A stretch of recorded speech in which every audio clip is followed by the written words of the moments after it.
Today, I stand before you in a different capacity, representing a Bangladesh that underwent a historical transformation in July-August last year.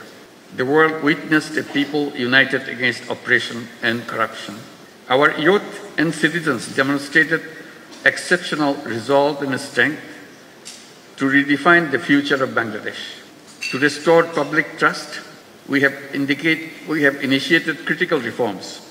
Independent commissions have been launched to reform the electoral system, judiciary, civil administration, law enforcement. These reforms, when implemented, will bring about fundamental transformation for our nation. Excellencies, as we build a new Bangladesh, we face multiple challenges which are shared by other Asian countries. In particular, global financial market instability, political uncertainties, diplomatic tensions, and trade disruptions create volatility. Rising interest rates and debt servicing costs are deepening Asia's debt crisis.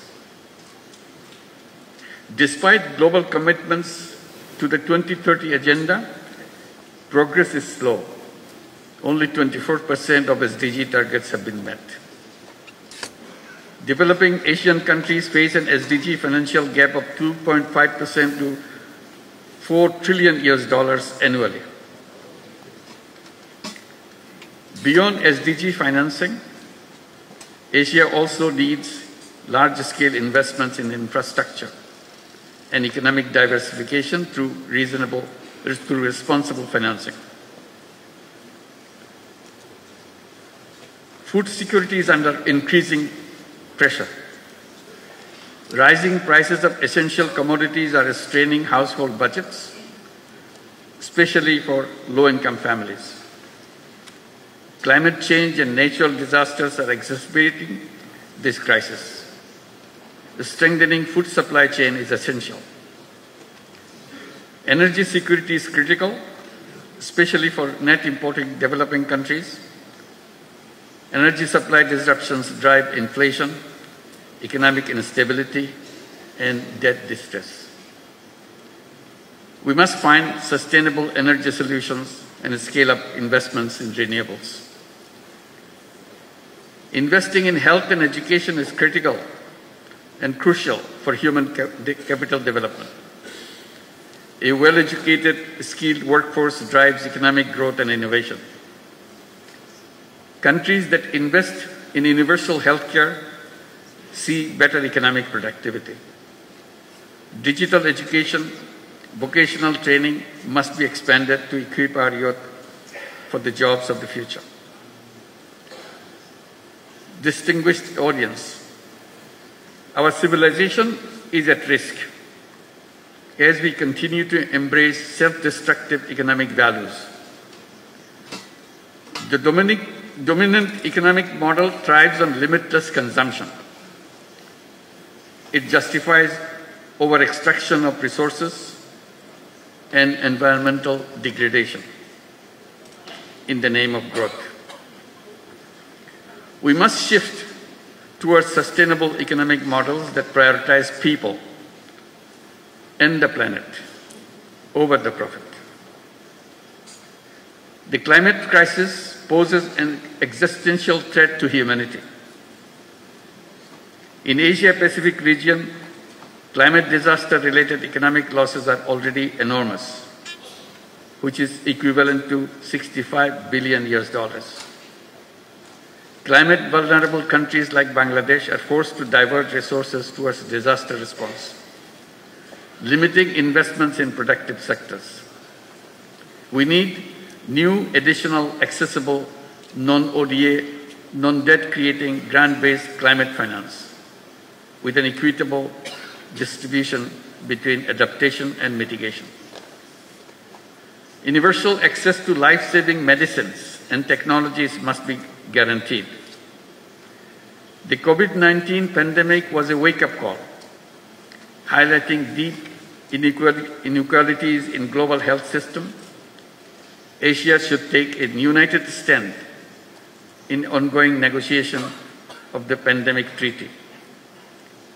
Rapid strides in the data-driven technology, robotics, quantum computing, artificial intelligence are shaping the world.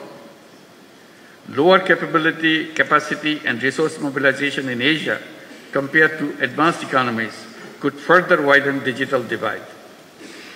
Data sovereignty and security remains critical concerns. If technology evolves irresponsibly, it could pose existential risk. Asia must close the digital divide and build regional capacity in technology, innovation, and incubation. Ladies and gentlemen, Asian cultural diversity, with its rich tapestry of languages, traditions, philosophies, customs, is a testament to the resilience and creativity of human civilization.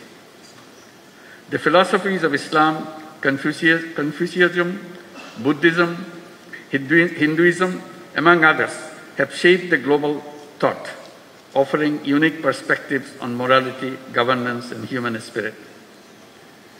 Asia's civilizations have flourished by embracing diversity. Over the centuries, the vibrant exchanges of cultural diversity has not only impacted on the region, but global influence. The melding of tradition and modernity, the respect for ancestral wisdom, alongside cutting-edge innovation, creates a dynamic energy that propels the region forward while honoring the deep historical roots.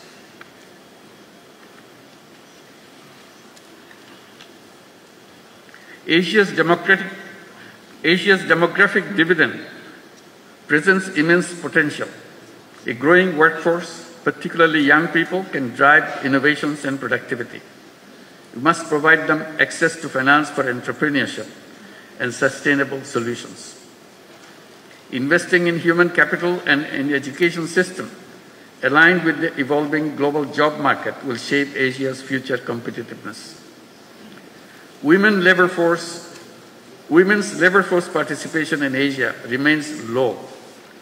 Gender gaps persist in leadership and decision-making. We must remove barriers to women economic empowerment and ensure equal access to opportunities. In today's polycrisis world, wars and conflicts erode rights and disrupt economics. The genocide in Gaza continues despite global condemnation. The crisis in Palestine is not just an Arab or a Muslim concern, it is a humanitarian issue. The continued tension in Ukraine is heavily tolling on our global supply chain. The protracted crisis in Myanmar threatens regional stability. For more than 7 years, Bangladesh has been hosting over 1.2 million forcibly displaced Rohingyas who are Myanmar nationals. We continue to bear significant social, economic, and environmental costs. The UN Secretary General recently visited the camps in solidarity. While global efforts are drastically shrinking but continuing, Asian leaders must come together to ensure their safe and dignified repatriation to their home country, Myanmar. Distinguished audience, in this changing world, the destinies of Asian countries are intertwined. We must chart a clear roadmap for a shared future and a shared prosperity. First, financial cooperation. Asia must create a sustainable financial mechanism. Regional MDBs and similar institutions should lead this effort. We need reliable funds that address our challenges and meet our growing demands. Second, trade cooperation. Asia remains one of the least integrated regions. This weak integration stifles investment and trade. We must work to boost trade cooperation immediately. Third, food and agricultural cooperation. We must promote resource-efficient farming. Domestic production must be enhanced for food security. We need to reduce imports reliance and achieve self-sufficiency. Expanding tech-based sustainable agricultural solutions and innovations in regenerative and climate-smart farming is key. Finally, mobilizing intellectual resources and youth power must be at the center of our collective actions. We must lay the foundation for a new civilization, a self-preserving and self-reinforcing society. We must create a world of 3 zeros: zero net carbon emission, zero wealth concentration, and zero unemployment. Our economy should focus on social business, which is increasingly regarded as to chart the future of business, where innovation, purpose, and responsibility converge. Boao Forum and other similar initiatives in Asia should enhance collaboration of youth and entrepreneurs, and particularly youth entrepreneurs, to make Asia a better place for our generations to come. As I mentioned, always, every young person should grow up as a 3-0 person, with zero net carbon emissions, zero wealth concentration, and zero unemployment through entrepreneurship and social business. This is the shared future we in Asia must create together.